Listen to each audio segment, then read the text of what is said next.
Hello everyone, আসসালামু আলাইকুম। সবাই কেমন আছেন? আশা করি সবাই খুব ভালো আছেন। আলহামদুলিল্লাহ আমরাও ভালো আছি।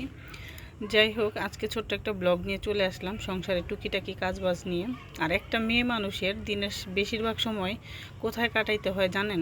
আমার মনে হয় একটা মেয়ে মানুষ রান্নাঘরে যতটুকু সময় দেয়, আসলে তার নিজের পিছনে যদি এর 1/4 সময় দিত, তাহলে সে কখনোই রান্নাঘরে পড়ে থাকতো না।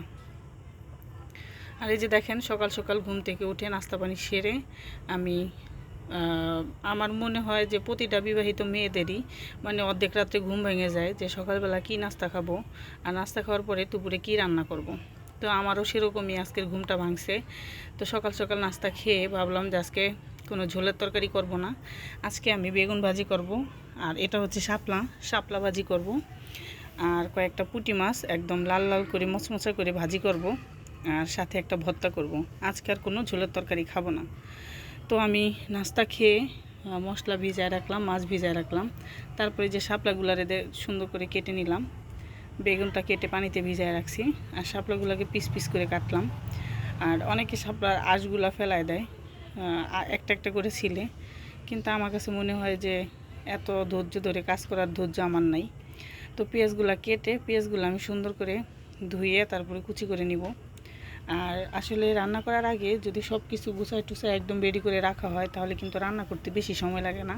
আর আমার কাছে রান্না করতে খুবই ভালো লাগে যদি কেউ একটু হেল্প করে দেয়, যেমন গুছাই টুছাই দেয় যে ধরো তুমি রান্না করো, আমার কাছে খুবই ভালো লাগে।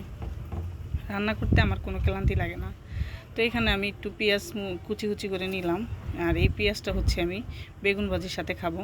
তো এই যে আমি ঝটপট শাপলাটা সুন্দর করে ধুয়ে নিলাম। তারপরে আমি পুঁটি মাছটা ধুয়ে নিলাম। তারপরে হচ্ছে বেগুনটা ধুয়ে নিলাম।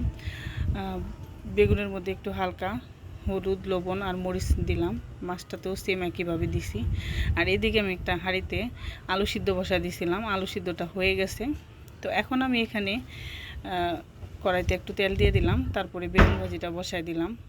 আর আমি হচ্ছে বেগুন ভাজিটা একটু পোড়া পোড়া করে ভাজি করে খাই। অনেকে একটু হালকা ভাজা খায়, কিন্তু আমার কাছে পোড়া পোড়া ভাজিটায় সুন্দর একটা ঘ্রাণ আসে। এই জন্য আমার কাছে এরকম টাইপের ভাজি ভালো লাগে। তো যাই হোক, খাবার দাবারের রান্নাবান্নার রুচি হচ্ছে যার যার মনের মতো, যে যেভাবে খুশি সেভাবে করে খায়। এটা নিয়ে কোনো অভিযোগ নেওয়া বা অভিযোগ দেওয়ার কোনো কিছু নাই। এক এক দেশে রান্না এক এক রকম। এই যে এখানে আমি কিছু পুঁটি মাছ একদম লাল লাল করে মচমচা করে ভাজি করে নিলাম। আর সাথে আমি একটু পেঁয়াজ মরিচ ভেজে নিলাম। তো এই যে পুঁটি মাছটা আমি এখন পাশে থেকে তুলে নিচ্ছি। আর এই পেঁয়াজ মরিচটা আমি পুঁটি মাছের সাথে আবারও আরেকবার তেলের উপরে দিব। যখনই পেঁয়াজ মরিচটা একটু বাদামি বাদামি কালার হবে, ওই পর্যায়ে আমি পুঁটি মাছটা ঢেলে দিব। তা এতে করে মাছটা একটু বেশি মচমচা থাকে। যাই হোক, আজকে আমি বেশি আর আধোয়া করব না। আমার এই এক কড়াইতেই সব রান্না শেষ করব।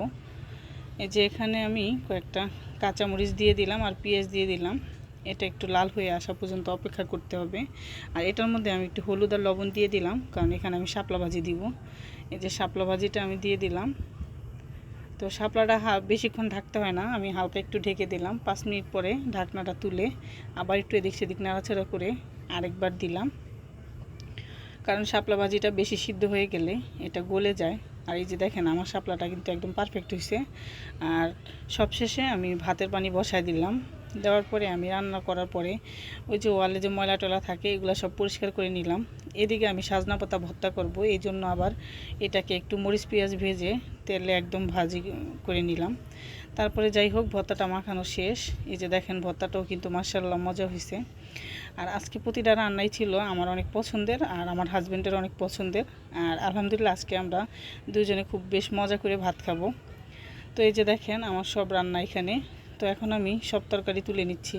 এই যে বেগুন ভাজি, শাপলা ভাজি, আর এটা হচ্ছে সেই ভর্তা, আর এখানে আছে পুঁটি মাছ।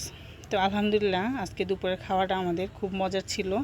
আর এই ব্লগটাই আমি আপনাদের সাথে শেয়ার করলাম। আর সংসারের এই টুকিটাকি কাজ করতে করতে আমার দিন পার হয়ে যায়। যাই হোক, আল্লাহর কাছে অনেক অনেক শুকরিয়া।